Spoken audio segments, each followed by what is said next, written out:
Hello everyone, today we talk about Byzantine sailors during Macedonian times as a bit of a standard for early medieval naval warfare. We actually made a video about Byzantine naval tactics during the same time, so today we won't be repeating ourselves on it and take mostly a look at crews, at sailors and marines alike. We'll talk partially about their also tactics of course, but mostly reference to the armament, the equipment these guys had, and therefore drawing some conclusion that, however, used to be compared with what we said other times. It would be a huge chunk of information relative also to horses, transports on imperial ships, but the video will be probably astonishingly long by itself, and we will deal with that another time. Also, there is not a dramatic amount of information about that, so as we will see today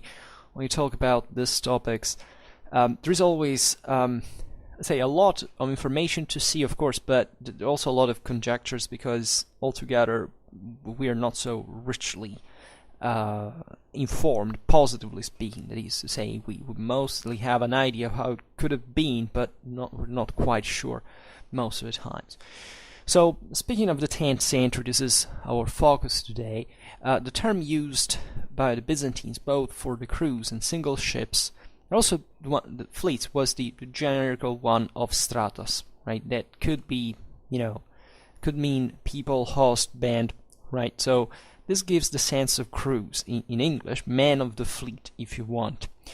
And for the Bahrain Drummond, that was kind of the standard ship at this point, the sources we'll be seeing are Leo VI, notoriously, like we've seen also in the other video, Nikephoros Uranus, and we'll also extend from, we'll range from the anonymous, this period that is also quite insightful. There is iconographic evidence, the synopsis historian of John Skillet says, it's one of the provides interesting visualizations of these Byzantine sailors, however, to be taken very cautiously, as we will see now. And these sources generally, especially Leo VI and Nikephoros Uranus, relatively to the term stratus, agree with each other. We know that there were two ore banks known as Elasiae, so it's a lot of actually medieval Greek. In this video we will provide translation for each time. So these banks were respectively one below and above the deck. So each Elasiae was composed by 25 oarsmen per side, so there's a total 100 oarsmen. And this could be doubled, the aforementioned sources agree on this, with as soldiers, right, the stratiotai, or marines. We should specify that, before the modern age, the late modern age even, there wasn't a specific difference between regular soldiers and marines proper. I mean, they were technically the same people, but very often the ones embarked. I mean, there was a complement specifically for operating, but I mean, as we've seen also in the other videos, the broader employment of the Navy was in support to land operation. Most of the cases, naval battles were somewhat rare and risky, right? So at the end of the day, what the problem was carrying enough troops on these ships to eventually lead amphibious terrestrial operations, and that's pretty much it. So the equipment here, because technically this video started talking about the equipment of these sailors rather than marines specifically, is pretty much the same we'll be seeing for other Byzantine troops, typologies, right? Pretty standard, if you want, pretty obvious in a sense. It was a main segmentation between the armored melee troops and the say metal armored, say better, and the missile ones were lighter, with some padded coats and stuff like that. But we'll see more of that interaction later. We have from the synopsis historian of John Skilitzes this famous pictures that show basically all of the oarsmen wearing armor. And however, this is just a picture. There is no specific reason why in that case they should have been so, right? There is an interesting set of also amphibious operations showed that is at least terrestrial troops with evidently come via ships that were stranded ashore. But here we can question naturally what the degree of armoredness, considering at these times were of revival of power in Europe, the Mediterranean, for broader environmental, whatever, it's the recovery from the contraction of the previous centuries, but always consider that these were very materially poor times. So having armored guys, and Imperial fleet had a lot of them, shows for important assets were invested, but they weren't kind of the absolute norm. And we also have to consider now things we operatively speaking, that may suggest, of course, that there was an optimum standard of what troops had to be equipped like, but then reality was also somewhat different. Also realize that being armored, heavily armored, is not always an advantage. It depends, right? Just for instance, if you're heavily armored, you fall into water, naval battle, you sink. And also moving on the deck very fast, especially for missile troops that have to provide cover, that's, a lighter equipment is preferred. But these are also kind of wargamistic differences, apparently, because things happen anyway in different ways, right? But and more frequently than we imagine. But the tendency is that one. And fleets were very costly. Right, the Byzantines, we've seen it in the past video, often pass as the master mariners of this time. If you actually look at imperial operations around there, the Romans didn't quite score such dramatic successes at the time. They surely had a capacity of projection, but as we have seen, there was more to land forces. They were at the end of the day the core of the military, and fleets were just instrumental to it. And imperial ones do not seem to have significantly, differed from, the Muslim ones, the ones of the Western Christians, and so on. There is naturally also a lot of parallelisms we can trace in here and there. We're talking about large amount of times, so there was not regular, standardization of all these operations, the supplies, and so on. So these are all the things we cannot be informed precisely of, but they should always be kept into consideration. Nicephorus and Leo VI, actually Leo VI and Nicephorus following him as a source, state that larger dromons could have of 200 men, right, the crews, 50 of which would serve the lower oar bank, and the other 150 should be stationed above deck, right, and for the purpose of fighting. As we will see later, this is an important deal, just not for, none of the actual interaction here. It could be flexible, because Horsemen, of course, could participate sometime. Naval battles were a freaking mess. Actually, tactics were much simpler than they seem, because, there is literally a limit to what you can do out there. The role of oars is crucial, but sometimes you can't properly use it, so manpower is all in.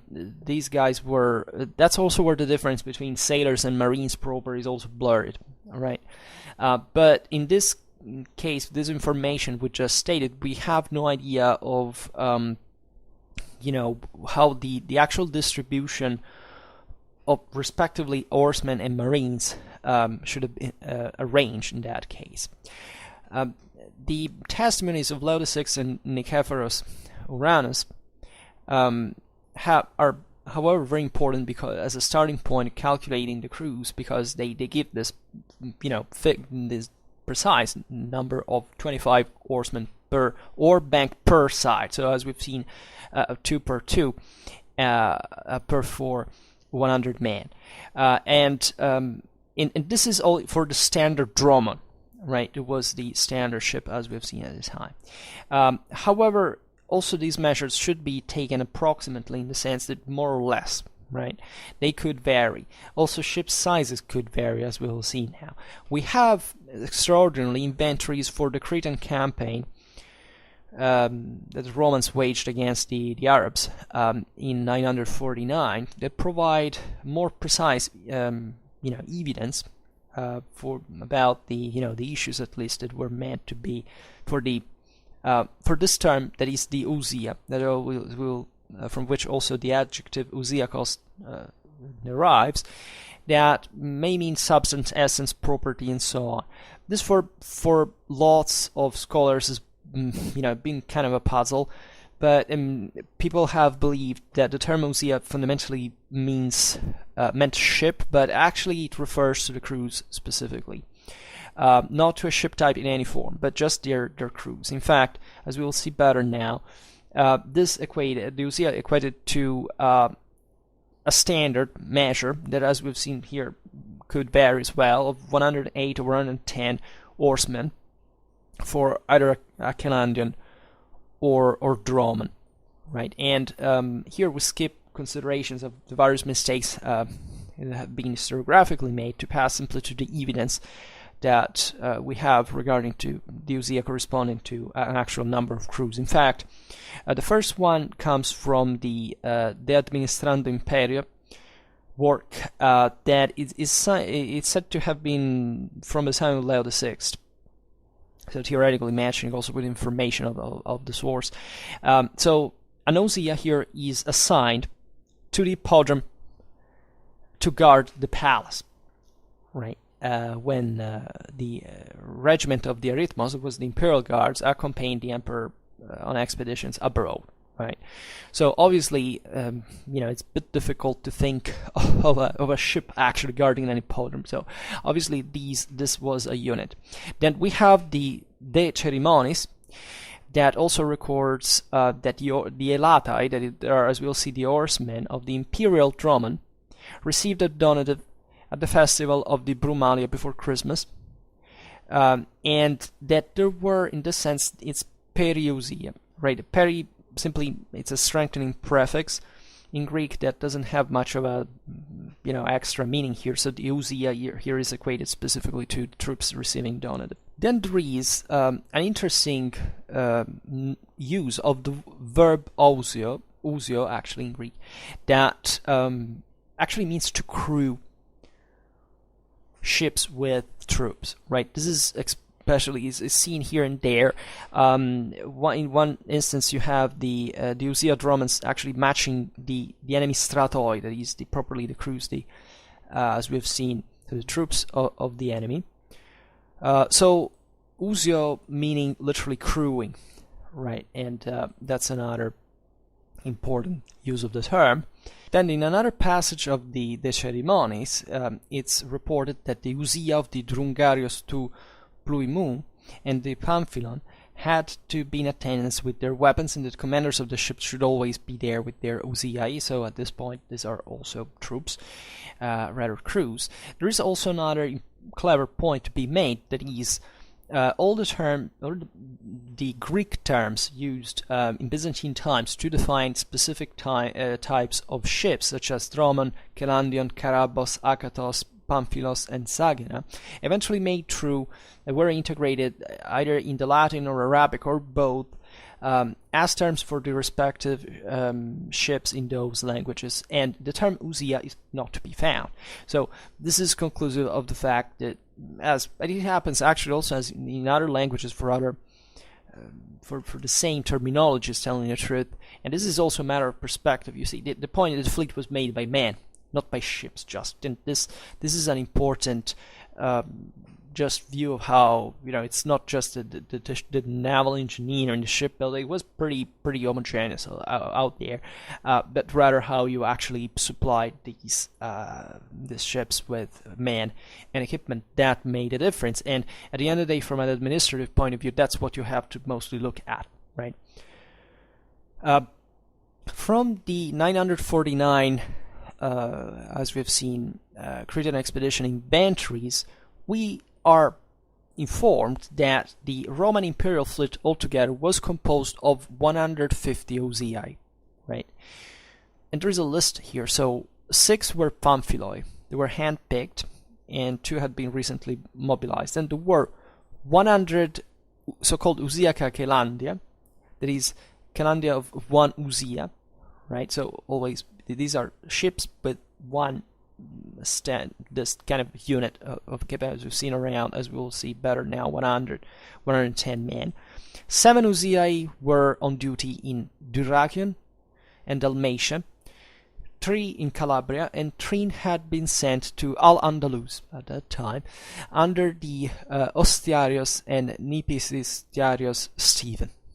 Then 1 Pamphilos and 24 Uziai were left at the guard of Constantinople. To make the equation here, the multiplication is very easy, right? 24 Uziai means 2,400 men, so if you can calculate the navy size and that. Those who were sent against Crete in that year amounted to 7 Pamphiloi and 33 Uziae Cacelandia. That would make a total of 40 Calandia and 20 Romans with 2 Uziae each, right? For a total of another 40 Uziae. That is 4,000 men. Other ships and Uziae, because here there's a distinction in the list, were deputed to other tasks or other left home as guards, because there was naturally a maritime dimension of the empire strategically that had to maintain locally some troops, even just putting an end to piracy or southern attacks, whatever, on a lower scale, but nevertheless still important for the local centers.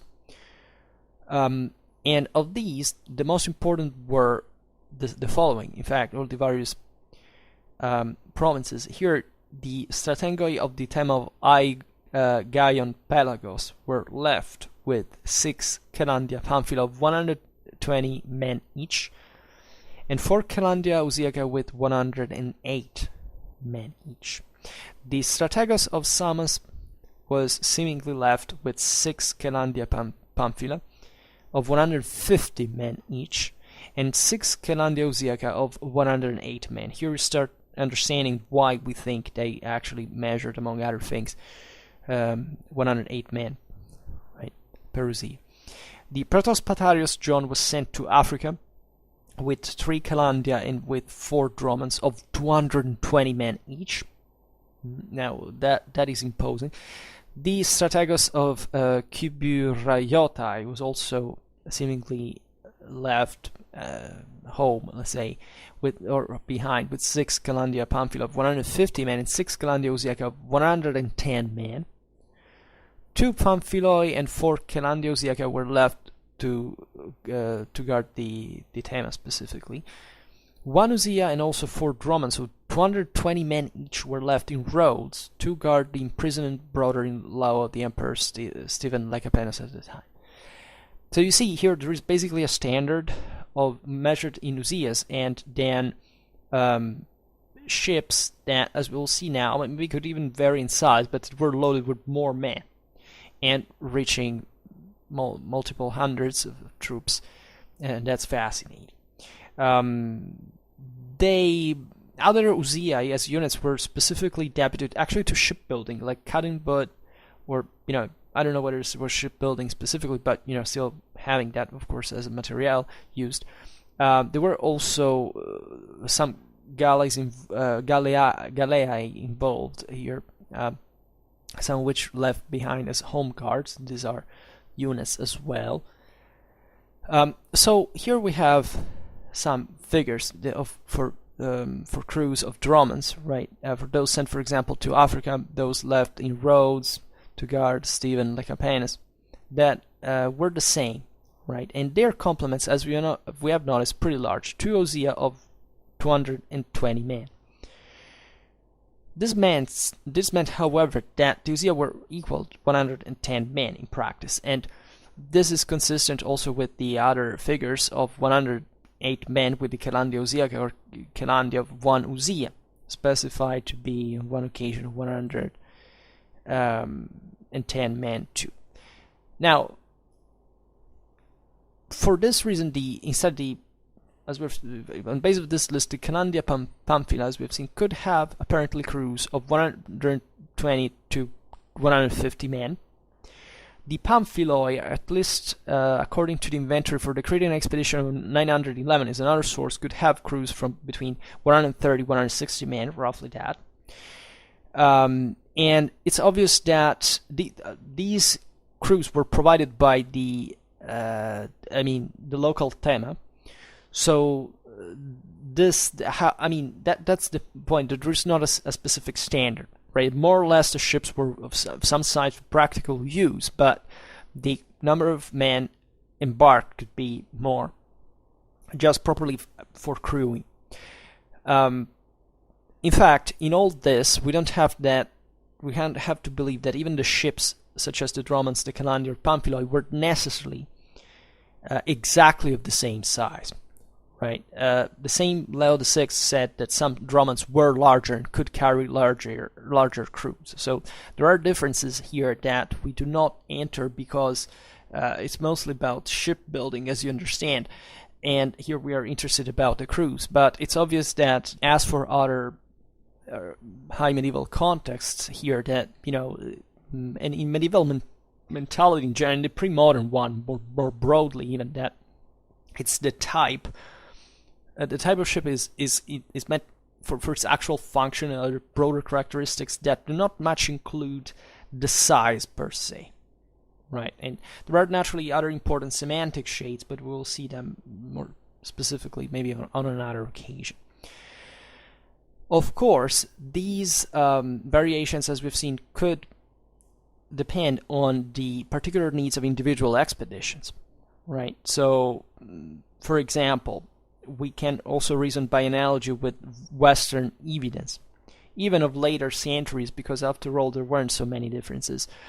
This fact, for example, we've just seen even in the 10th century Byzantine sources, 100, this was between 100 and 108 or 10, right, per Dromon, or 120, 160 in another situation were more loaded. In the early 12th century, we have Titmar of Merseburg that says that the Salandri had 2 banks per oars and a side of total crews of 150 naute in Latin, that is sailors. So that is pretty similar, actually. It's not that naval warfare changed a big deal at that time. Even as late as the 1260s, 1280s, the Birame galleys of the Kingdom of Sicily had 100 to 108 oarsmen, right? Albeit here it's to be considered that they also carried officers, helmsmen, soldiers, and other troops that could make the number reach to 150 men, which matches once again with the overload, let's say, or the superior load of 10th century Byzantine forces at the same time. So as we see here, standard like galleys have probably had this crew of 50 to 54 oarsmen per side, right, in the 2 banks or files of 25, 27 benches, from a time that goes from the 10th to the 13th centuries, independently also how the benches were arranged, because I'm not an expert in naval warfare, but I know people who are. If I ask them one of these questions, they say, it's a freaking mess. It's the enormous. There is this huge debate on how even just certain structures were about. But there are actually a few options, but nobody actually knows what's the correct one. So I will stay prudently away from that. Maybe if I get some better information, I will inform you. I will dare speaking about these things that I tell you are not my thing. But from these numbers, we understand, however, that an average of 140 to 150 crewmen would be the norm, as a matter of fact. However, the question is, what about those larger numbers we've seen before? How do we explain them specifically? Now, both Leo VI and Nicephorus Uranus basically directed in their work that some larger dromons should be constructed, on which, as we were saying before, 150 men had to serve the oars below deck, and 150, all of them were supposed to be armed, should be stationed above deck to fight, right? But we of of these 150, we have no idea of how they were fit in the ship. I mean, if they were actually oarsmen, if they were brought up, if they were just horsemen armed to fight, or were marines, we don't know.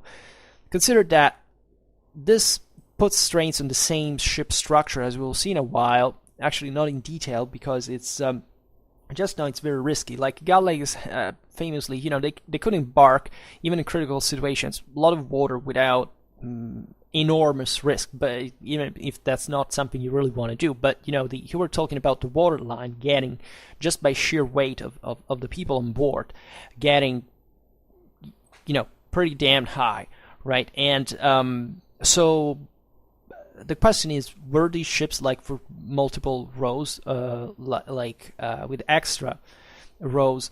That, structurally speaking, could be like in the inventory of 900, but it's not all, right? In the 111 expedition to Crete, we know that the dromons of the imperial fleet and also some of the provincial themata had 230 oarsmen specifically. They're called specifically Andres Copelatai, that is very specifically the man of the oars, right? And 70 marines, Polemistai. So up to 300 men, right? And this specification was repeated and also slightly altered in another passage concerning the armament of a dromon in the inventory for the 949 Cretan expeditions, right? And this was for dromons that should host specifically 2 Uzziae of 220 men, right? So loaded with those 2, let's say, standard cruise size, right? The interesting thing is that of these of the 230 men of the 949 expeditions, these are described specifically as ploi moi copelatai etoi kai polemistai. That means literally oarsmen, that is soldiers. So speaking of the blurring we were saying before between sailors and marines, actually it probably doesn't even make much sense in certain situations. So basically these guys could play both roles. This is the meaning of the source. Speaking of oarsmen specifically, like if we think the difference between 108 160, it's not a big deal, right? We have seen the dromons normally had an Uzziae of 108 men, of whom essentially 100 pulled at the oars. The other, at any one time, these 2 files per 2 side and 2 banks, 25 benchers. And they, accommodating, as we've seen here, 40 or 50 more of them would have not been, structurally so demanding. I mean, there could have been simply larger dromons to host them, and not extremely large. But if we're speaking of 220, 230 men for some dromons, right? Let aside the marines, as we've seen 300 men. So, like we're starting really to wonder what size these ships were, what they actually were. They might have easily been quadrarames at that point. The problem is that quadrarame dromons did not exist. Seemingly, and even if they existed, they were not recorded by sources. I mean, and it would have actually, if you go by hierarchy of information in this time sources, I mean, having such a large ship would have been a big deal, even just for political, bragging, of having them. It would have polarized their attention. It would have, even if they had been an exception, it probably stood out. These are we're talking both of narrative, manuals, as we've seen here, and actual administrative documents. So something that would have probably addressed, especially the latter, such issue. Despite, of course, these are complicated sources to analyze, but in a way. But so there is also no evidence that any Byzantine dromon had 4 files of oars, right? And the fact that these, it's really a problem. That these 230 oarsmen, for example, could oar at the same time is thus impossible, right? The evidence of the inventories of the 949 Cretan expeditions says that the same 20 Romans carried to Uziai at only 120 oars. Because this stuff has been tested. I mean, the maths has been done, and of course there is a legitimate amount of mistake. But we don't know. We can't speak for 10th century Mediterranean and say, okay, well, we know for any other place for that matter, these were some among the best documented areas in the world. We simply don't know. So the alternative here is that a ship loaded 230 oarsmen and 70 soldiers for the Cretan expeditions would have been substantially deprived of provisions, water, spare gear, armaments to compensate the extra weight, right? Because there is no way it's gonna work like that. The water line becomes too damn high for the vessel, and for the oars to work in the first place, to have recovery and also there could have been another measure that the lower oar bank could have necessarily been shut down and the oar ports sealed, which is something that you don't do so easily, and that naturally it would make the ship also, first of all, dangerously low in water, but especially and also vulnerable to sea in practice, but also reduce its mobility, as we've seen in combat in other situations. So that is a problem. Talking about the command line, here is a bit of philology. So the commanders of individual ships were known as kentarchoi. This is at least clear, but one of the few firm points from Leo VI and Nicephorus Uranus. There is an influence from I don't remember whether the 2nd, the 3rd century AD text from Pollux, the work from Pollux, that these authors looked at, like the Anonymous, for example, because they wanted to fake a bit of knowledge of Latin back in the Middle Ages. That the Byzantines were fond of classicism, so the Anonymous, our Anonymous of the 10th century, provides a false etymology for the Kentarchus from the Latin centum or centum for 100, right? So concluding that he commanded 100 men, whereas he still used, however, the classical terms trierarchos and ekatontarches for the commander of a trieres and a ship of 100 horsemen, respectively. Now, in the command chains of fleets, there were squadron commanders between the, let's say, the admirals, or let's say the fleet commanders broadly meant, and the individual ship commanders. So Leo VI, followed by Nicephorus Uranus and the Anonymous, wrote that the squadron commanders were at the head of usually 3 or 5 dromons, right?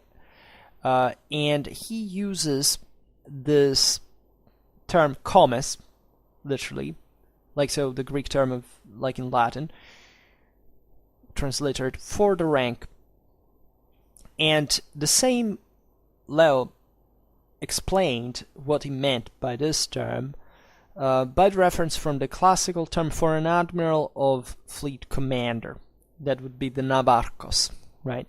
A term actually that by the 10th century didn't exist anymore, right? Nor as a rank, nor as a title, because that there was some switching between in the administration, also very ancient terms that were adapted. No, it's completely out of use. Also, he uses the non-technical term for a leader, broader leader, that could be translated here as officer. That is the hegemon, or hegemon, let's say better, in medieval. So on another occasion, the same Leo uses the term navarchos in the sense of a commander subordinated to a strategos, right? Meaningfully, Nicephorus Uranus instead deleted the reference to navarchos and changed hegemon to an even less specific term for leader, that is archegos, right? So to say how flexible this was. So the comites, the squadron commanders, were listed actually among the officers of the fleet paid after the 949 Cretan landing, right? They were paid 6 nomismata each, considering that the Drungarioi and the Turmarchai that were these higher officers, were paid 20 and 30 nomismata respectively. But we don't have the term kentarchoi in the list of payments, so we don't clearly deduce the position of comites in the chain of command. At least it's not explicitated. Yet elsewhere, Leo VI wrote that the birth or krabatos of the navarchos, that is the kentarchos, should be at the Pope. And Nicephorus Uranus deleted this reference to navarchos, while the Anonymous said that the birth might be for either the triarchos or a strategos even. We have no idea what the interaction, like in the command structure of Byzantine fleets, this could equate to, right? Like, for example, these squadron commanders, these comites, did they, like when they boarded a dromon, did they just control their squad from it, or did they actually assume command of the dromon, right, from its individual kentarchos, right? So, or however, the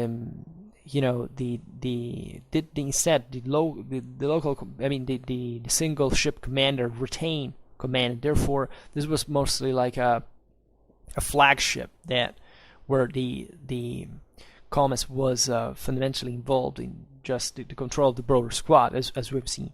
So, let's say probably the latter is perhaps more likely in the sense that if you, like, the individual commanders had probably ship commanders had a lot to consider at that time, right, for making their ship work. So it's probable that the squadron commander had this greater freedom of evaluation simply as a commander out there, wouldn't take actually assume the task to actually make the single ship where it was boarded operating. And this seems to be suggested by other literary choices made by these various authors that fundamentally point at this direction, the idea that fundamentally the kentarchoi remained in charge of as captains of the ships, and that there was this superior officers that were obviously embarked, but they didn't, that they weren't specifically there for commanding the single ship. Then naturally, under the navarchos, the kentarchos, it would be those officers that, at least in the 10th century, were called proto-karaboi, right? That were something like the first ship man, first mate, like that would be the best translation in maritime terms. And of course, we have actually interesting information about their rising through their ranks, right? The term karabos in itself and its diminutive karabion were also used in the sense of a ship's boat in post-classical times.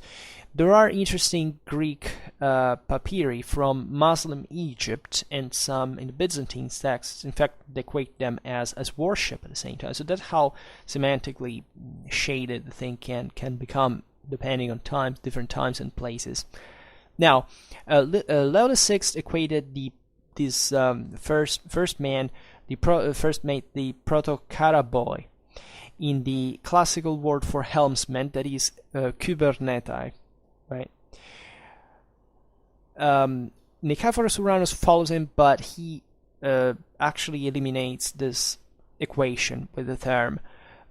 He preserves the meaning of kybernetai, though getting it in turn from Pollux, so it's a bit of a classical copy. But elsewhere he, for example, equated the Navarchus with a proto-Carabos. It is probably wrong, because the proto-Carabos was subordinate to Akentarchus, whereas the Navarchus, albeit the term is, as you understand, is a bit generic, but we don't know exactly, but it was a clearly superior officer, right, to these ones. So by the 10th century, we can say that at least the classical term for a helmsman, kybernetes, was no longer in vernacular usage, and the proto-Carabos was used in its stead. We have some interesting examples of these men. For example, in the Administrando Imperio, there is an account of the development of the personal flotillas of the emperor and empress. And here there are two men, one called Podaron and another Leo the Armenian, who had been respectively the first oarsmen, had been both the first oarsmen, protelatai, in Greek, of Nazar, that was the Patricios and Drungarios to Pluimu, that were promoted to first oarsmen of the Imperial Crimson Barge during the reign of Basil I Massive. So, given the term protelata here, they're most certainly stroke oarsmen, right? And when Leo VI constructed two imperial to Dromonium, right, he promoted these men to become the proto-Caraboi of the respective Dromoni. So, therefore, proto-Carabos meant helmsman. This is confirmed also by another passage when a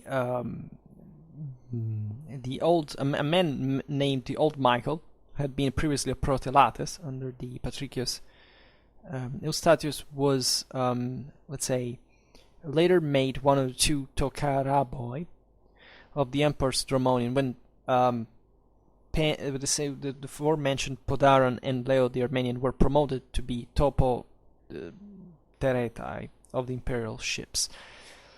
Later, this guy was also promoted to Protos Patarius tes Fiales, but still he used to sail on the Emperor's Dromon and would instruct his own successor Proto-Caraboi on how to manage the quarter rudders and steer. Right, so these are obviously helmsman mansions. Also, we know from the Ottonian ambassador Liutprand of Cremona that the future Roman Emperor Romanus Lecapenus' first major promotion to prominence in the fleet was the one of Proto-Carabos, right? Albeit Liutprand misunderstands that to be the position of the commander of a ship. That's how important also, maritime career could be. Then we know that there was at least one armed bow hand in command of the foredeck, right, and still known in the 10th century with the classical name of Proreus.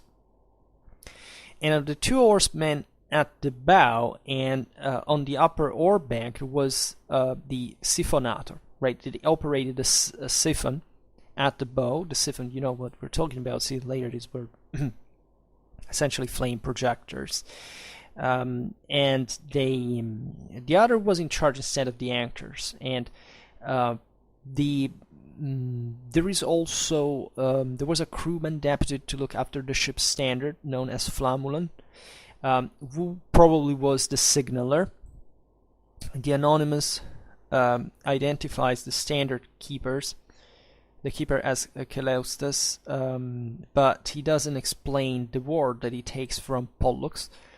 The classical name seems to stand from the master of oars, right? The guy was in charge of rowing training, the guy giving the bait to the oarsmen, and also transmitting, of course, the orders from the officers of the poop.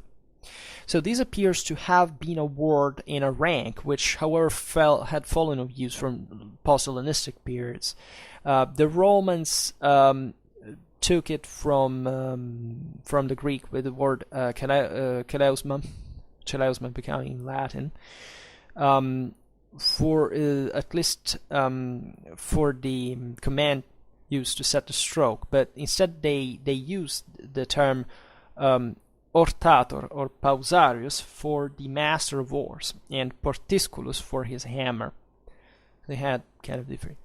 There are other classical references in here that, however, do not tell us specifically whether the Byzantine galleys had a master of oars that quite surely was there, right? And probably two of them actually were present, one for the upper, one of the lower bank of oars. But how they were called, we don't know. Perhaps it was still the same Greek keleustai, plural, or some variant of that maybe the anonymous from the classical source got mistaken for about their respective function, right?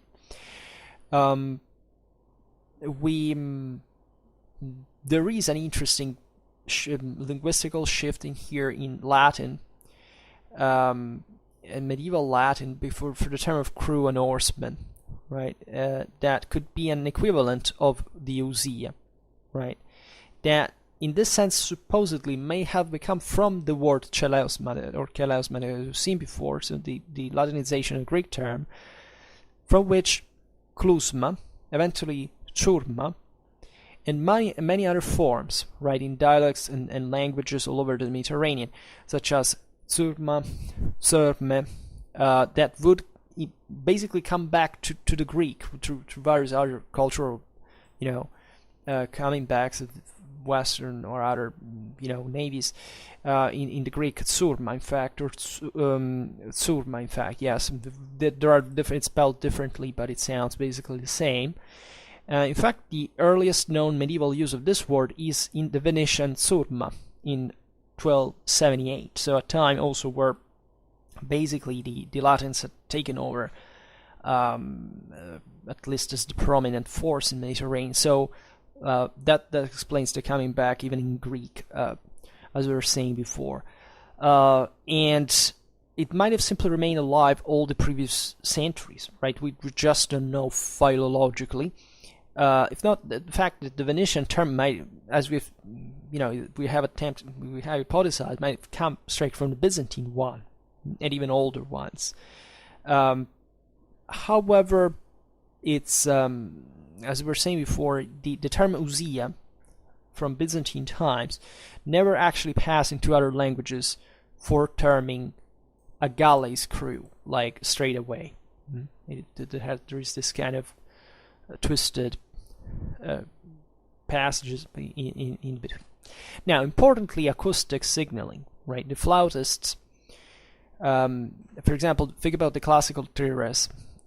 These guys were called triaules because that's flute aulus means that.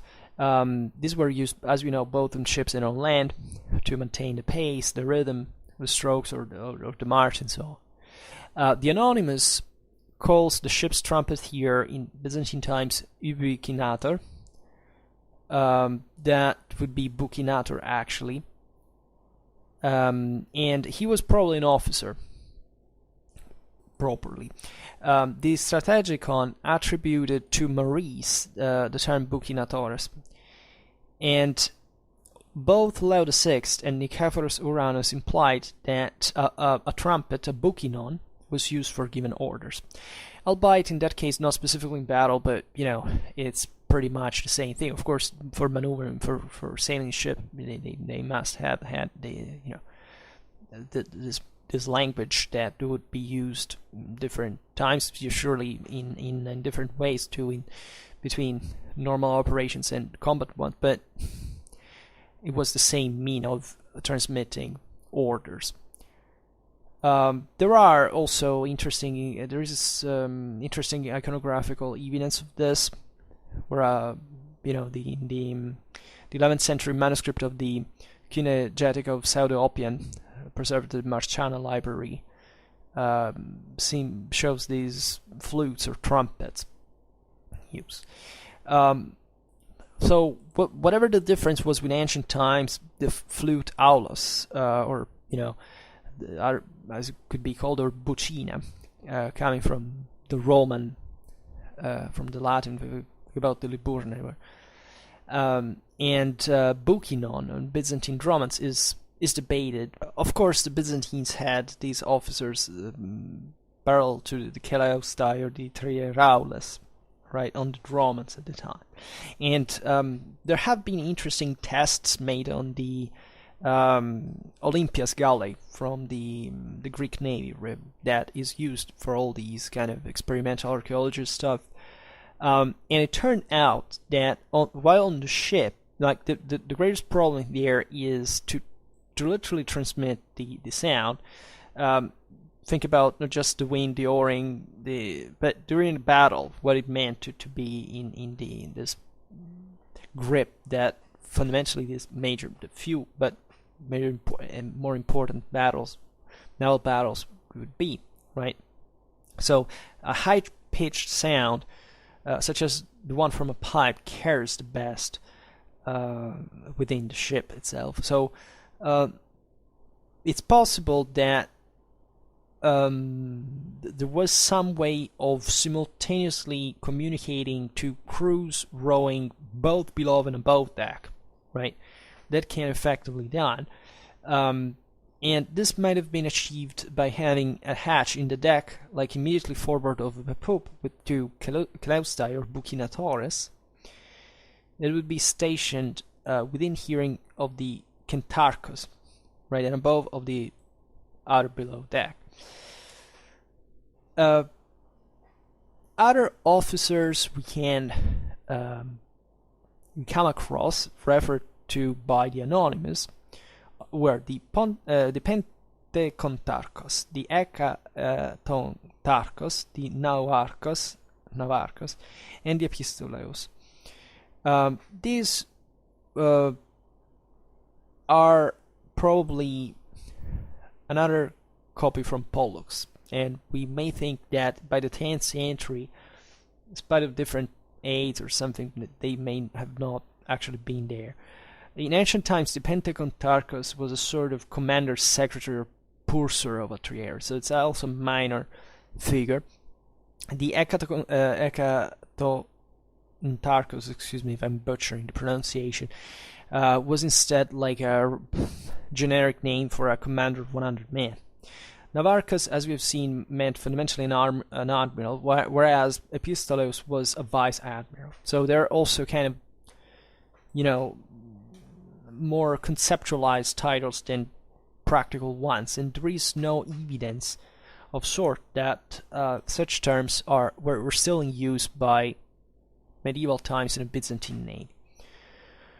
Speaking of the crews, as we've seen, there were the horsemen known as copelatai or elatai, right? And the marines called stratiotai, or we could say warriors, polemistai, but the English transliteration is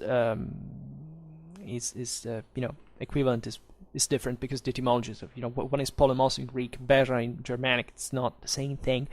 The Greek one is more kind of drier of meaning. It means those who actually fight in the war, not the warrior as necessarily the guy who takes, so those who are deputed to combat specifically, let's say better. We could say the fighters, but it's not quite the same.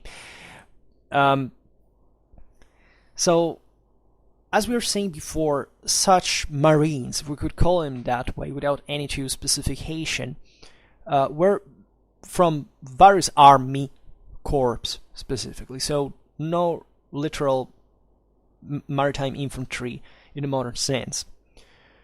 The word for sailors was nautai, and seems to have, however, been reserved specifically for the crews of the baggage or supply ships, right? So let's say what before in Latin, I mean in Roman time would be the oneraria ships. In this case, the scaevophora or portica. Also the horse transports that, as we're saying today, we actually missed, but were there, the pagoga. So we're talking about the baggage train, the non-fighting force. Of course, in medieval times, actually every ship was kind of armed for convenience, and perhaps more even in these times. So there wasn't an enormous differences, but of course, technically, but in terms of, how many troops were embarked, and how they were equipped, well, that made a difference. Right, so the sailors properly were not considered as part of the fighting force. Whereas, as we've seen in the galleys that fought, meant to fight, even the horsemen and the marines were, can't say necessarily indistinguishable, but they could exchange posts and so on. Surely Leo VI and Nicephorus Uranus both refer to only 2 helmsmen per dromon. Right? However, we know that both sailing ships or galleys in the Mediterranean always have 2 quarter rudders, one on each side. Right? So if there had been only 2 helmsmen, they would have had to man them without relief. Right? So if we take some evidence of the chancery from the chancery registers of the Kingdom of Sicily at the time of Charles I of Anjou, we see that there were always 4 helmsmen, naucleri, called like that, per galley. So this probably was the same on Byzantine dromons, even if we don't have an actual direct evidence from that. And there is, however, a supporting one from the 949 Cretan expedition inventory, because albeit Leo VI mentions only 2 helmsmen, 1 siphon operator and 1 bowman, the inventory speaks of 12 light corselets should be provided for these men. Right? Naturally, we don't have to. This doesn't mean there were 12 men, right? It's being rightly suggested that there might have been 3. For each of them, so they could make 4 helmsmen, provided with 3 of these corselets too. So we don't know. It's just not. It's a supporting evidence, as we're saying, not much of a direct one. But let's say that. Also, we get here and there that there would have always been at least 1 bowman to watch at the prow, and during battle, probably many more, because that was kind of also the side from which they tend to board, either from or to. And surely there were watches in normal times alternating the helmsmen there. The same goes for the siphon operators. You'll see were quite important, famously for naval attack.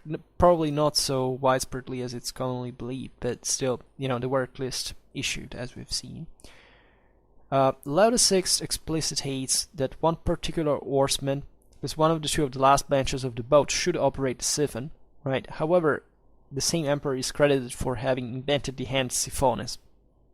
So, in fact, the Anonymous even says that there were 2 siphones that were used at the sides, right? And the same Cretan expedition inventory 949 says that each dromon had 3 siphones. Speaking of the Kentarchoi specifically, we have no evidence there was more than 1 per dromon. However, still in analogy with the Angevin chancery documents of the Kingdom of Sicily, well, the galleys in that case had 2 commanders, comiti in Latin, each. we have really no idea how, like, they seem to have actually been the same rank, they have been paid the same. So how they alternated on command, we don't actually know. There might have been, because there were watches naturally, or the same commander has, I mean, commanders may actually go to sleep with at night, when the sun goes down, and wake up, when we can't see sun. And, of course, there were limitations for, maneuver, as we've seen the galleys had to stop and so on. But it seems to be natural that having two people in charge of the, say, operative command of the drama might have, been possible in Byzantine times as well. There's no reason, therefore, to discount this hypothesis. And in fact, we do not even have precisely an information about how many kentarchoi and dromons ratio, let's say, existed at the time. So speaking of armament, more specifically, so dromons used for war were loaded in weapons, as you can imagine. As we've seen, the flamethrowers, siphones or siphonia, were these tubes from which liquid fires, more popularly known as Greek fire, could be projected. Now, as we were saying at the beginning, we will not speak specifically of that. We will surely make a video on Greek fire, but this is not the case. I mean, the employment was much less sensational, much less standardized, much less frequent than we think, like most things actually in military history, like special weapons, because it's not that people are stupid and the technology is, at the end of the day, the last of the problems most of the times in war. But surely they had an impact, especially in certain waters, for the defense of Constantinople. They proved important, but they're somewhat overrated altogether. Leo VI and Nikephoros speak of the siphones, referring to them as cranes, gerania, like shaped, like a capital letter gamma, that is like a big G, right? A capital G, that basically could be turned upright until the arm was over an enemy ship, and then pour the combustible. Right, the main problem was not much destroying the ship. Of course, this was using fire in those situations was actually pretty dangerous in general. But they could throw pitch, flaming pitch, or some processed fire, literally pires que vas menon, right? Used like the one used in the siphones onto them, because the problem was naturally sweeping the enemy decks, either for boarding or simply putting the enemy ships out of function. And the combustibles were poured on the enemy ship when the manganon was turned or tipped. And this was presumably at the end of the arms of the cranes. Manganon, as you know, is a word with many connotations in Byzantine military practice. Its original meaning actually has to do with the function of blocking and tackling, right? And this also from as far as broader artillery was meant. So this, there was probably this device in this function in these weapons, but here it was probably like a hinged cauldron that could be tipped over by means of some trip mechanism operating from the post of the geranium.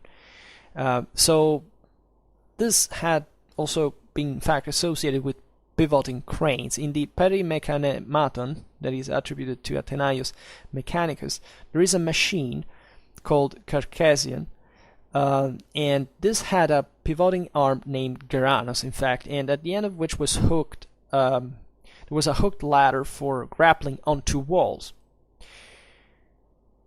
Then, aside from the siphones and the geranium, there would be other weapons, such as the bow ballista, at the prow, stern, and among all the sides, called toxobalistrae, which could fire quarrels, known as mice, mus in Greek, or flies, munai.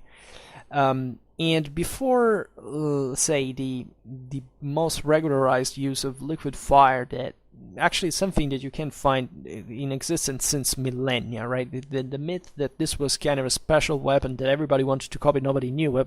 I mean, just look at the fact that the same materials they used to have it, they bought it for other countries. So there is an enormous misunderstanding just in terms of history or technology of how these weapons developed and why they would be used or employed, whatever. The Byzantines were a bit, bragging about this stuff, but it's not that that necessarily means that this think of the Greek fire, like it changed war, didn't change good nothing, right?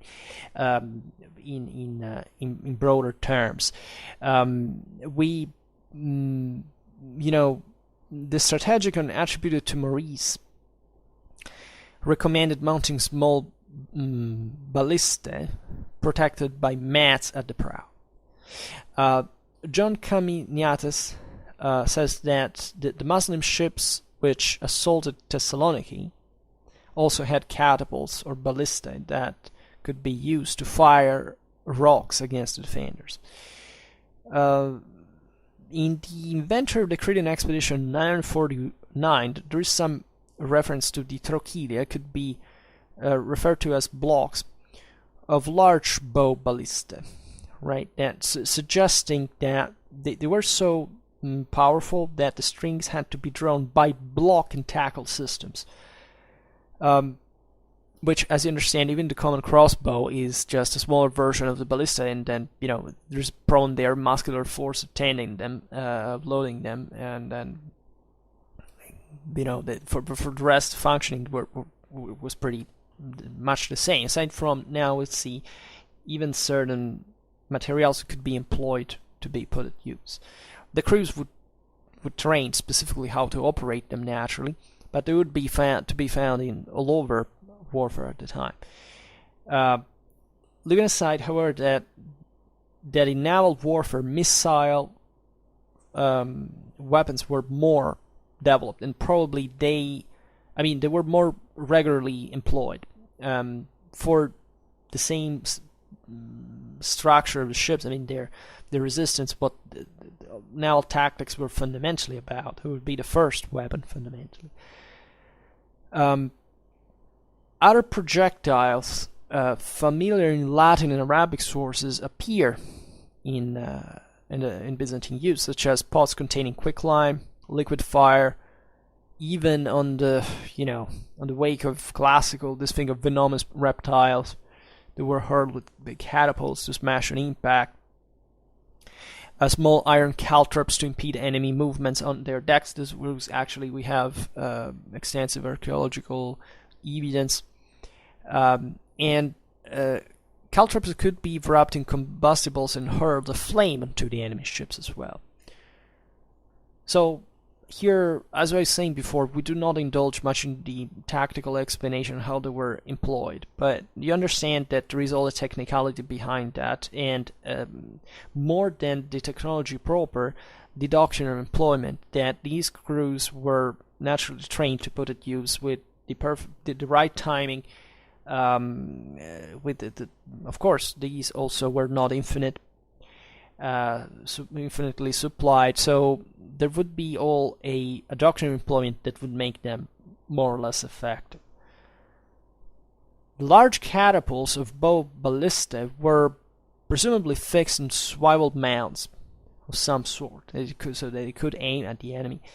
And we have, still from the inventories of the Cretan expeditions of 949, also something mentioned as handbow ballistae, the Keirotoxo ballistrae, that were said at least to have had silk bow strings, cordae metaxotae, and some things known as naukla. Now, the naukla is an unknown word. It could mean a part of the crossbow that had nothing to do with the Latin navicula and small bows as such. In my opinion, it may sound close to the novacula. It was a instrument that was used to actually cut that may be here like the trigger, triggering function. I don't know, or yeah, I have fundamentally no idea, but having this mechanic way of relieving the tension, shooting the bullet. But I may be simply straight here. It's been equated to the socket in which the bolts rested before release as well. We simply do not know, but I think the comparison with Novacula may be something, but I don't really know. Doesn't tell you much anyway. And metaxotai instead appears made of silk. Then silk bowstrings. As you know, silk has this dramatic resistance, and it would be a very well suitable fiber for bowstrings, right? It's for strength, hard wearing qualities. But we do not see much of that spread in the rest of the world at the time, right? They would have had an important cost, and there were, like, in terms of costs, cost benefits ratio, there would have been much more practical materials to use. The Parangelmata polyarchetica attributed to Heron of Byzantium actually refers to ropes under tension, could may have been of silk as well as other materials. Elsewhere in the inventories for the 949 Cretan expedition, both silk and also silk and Spartan bowstrings are mentioned. So this means they were actually used, and it's fascinating because it tells how much was invested by the Imperial Navy in even the materials, right? It's possible that there would have been surely other materials, maybe even silk supported, strengthened by other, or better, maybe hemp strings, some material like that, reinforced with silk rather than nail. There's a debate also about what these kairotoxobalistrae actually were, because kairos means hand, as you know, and therefore it would sound like handheld bow ballista, right? That would make it a crossbow, actually. Anna Comnena wrote later that Latins had what she called this zangra that was unknown to the Byzantines as a term of crossbow. Some authors concluded that the Cairo ballistae were not crossbows, as a matter of fact, but larger ballistae shooting the mues or muyai, as we've seen before, whereas the zangra would have been introduced as also Byzantine sources usage of the term would entail by the 11th century. But we find it in Parkebolai and the Strategicon of Kekaumenos, like at Sarkon and Sankrai respectively. However, Halden suggested that the prefix Cairo might have actually meant that these bows were hand-drawn, right? So referring to the drawing mechanism, rather. Whereas Dennis believes that the kairotoxobalistrae might have been hand-held crossbows that we know were out there in the Byzantine army as well. So we will not know. We might think that at that point, for Anna Comnena, as Dennis suggests, might have been impressed by the Latin crossbow because maybe it existed. It was revived in later time. I mean, they had fallen out of use in the Byzantine forces, right? Some even say that in the meanwhile, because technically here it's not a matter of even here what type of weapon it was, but rather how effective it was. And that the zangra, more specifically, might have been also not necessarily Western, but also at least how it was called like that by the Byzantines, but Persian in origin, which is very fascinating.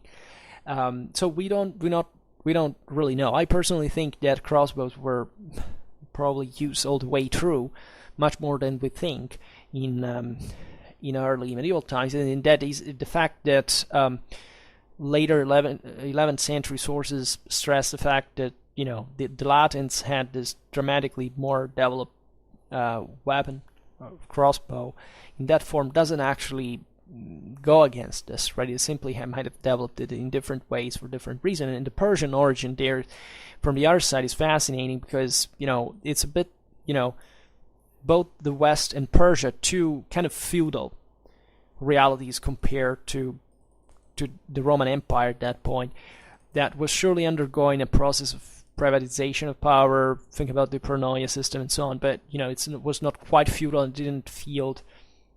But it was fielding important because here the point I'm making is that the crossbows were all very effective anti-cavalry weapons that developed specifically in the West also enormously while Western chivalry was advancing. So it may be that there was a parallel process there. Maybe the Byzantines were lagging behind, but considering the cataphract, the Klibanophoroi, or these other imposing, heavy cavalry that the Byzantines were using, let's say, I don't know, doesn't sound like there were enormous differences in the technicality of how these crossbows might have been built or used. So this is a bit just all speculative, and actually we'll be talking about these topics in completely different videos separately, because each people had its own thing and we should follow. Speaking of the actual the armament of the soldiers, both Leo VI and Nikephoros Uranos talk of a fully armed, that is exoples menos, Roman should have soldiers, stratiotai, fully armed as cataphractoi, right? So these were armored men, armored in metal, right? And the horsemen of both upper and lower Or banks were all soldiers, at least according to Leo Nikephoros. However, only those above deck were armed as cataphractoi, which made sense considering they were the most exposed outward, and according to both sources, also all the horsemen and all the other men stationed above deck, from the Kentarchus down to the last man, were also armed as cataphractoi.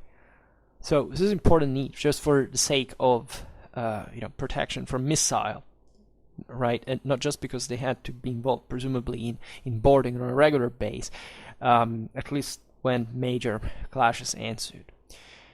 The non-fully armored would be the archers, who wore padded leather felt jackets known as the neurica, rather than mail corselets that it would be the lorica, or the lamellar cuirasses, that is the Klibania, right? Also from which the Klibanov, the coats of armor with overlaid plates, that would be the heaviest ones of the cataphractoi themselves, and they would plus, by the way, the cataphractoi might have actually multiple layers, right, of armor, but it's another thing. Sometimes it could be mail plus the Klibanian, and even underneath and over the padded armor, just like in the terrestrial army, because as we've seen, they were essentially the same thing. Marines and horsemen also were equipped with defensive and offensive weapons. Shields, known as scutaria, helmets, the cassides, vambraces, the cheiropsella, swords, spatia, bows, toxa or toxaria, arrows, sagittai, pikes, menaula, and throwing javelins, riptaria. The Anonymous basically repeats just what Leos Naumachica, but he changes a bit the terms with let's say, classical equivalents, as we've seen. He was a bit into that. He adds leggings or greaves, the knemides. We don't know what kind of protection specifically, but the one for legs, and rigging cutters, the drepana, right? But for the rest, this may have been there aside from the classical copy, but at the same time we have to be careful because it's just a literary source, like the others, by the way. But of course, these are also kind of understandable pieces of armor and armament that are out there. Talking of tactics, as we've seen, these guys were mostly into boarding, shooting missiles, distance. They would try to wear out any troops on enemy decks as much as they could, knock out the same ships. I mean, depending on the situation, but eventually they would board, also just for taking control of the enemy ship, and they would exhaust missiles before. I mean, not necessarily, but preferably for maximizing the softening up of enemy forces before the attack. So, as I said, made a video about that. We will keep talking about this because it turns out, it's fascinating, even if we don't know excessively much. And we'll talk a bit more of naval technology in the future, naval engineering mostly. But consider still it's not our main focus. We're mostly terrestrially based, and of course simply because there is much more to know there, just by sheer amount of information. But anyhow, for now, let's just stop it here. I hope that you enjoyed this video. If you did, please share it. Otherwise, leave a like or subscribe to my channel if you're interested in my upcoming content. And for now, I thank you heartily for listening to me. I wish you a nice time and see you next time. Bye.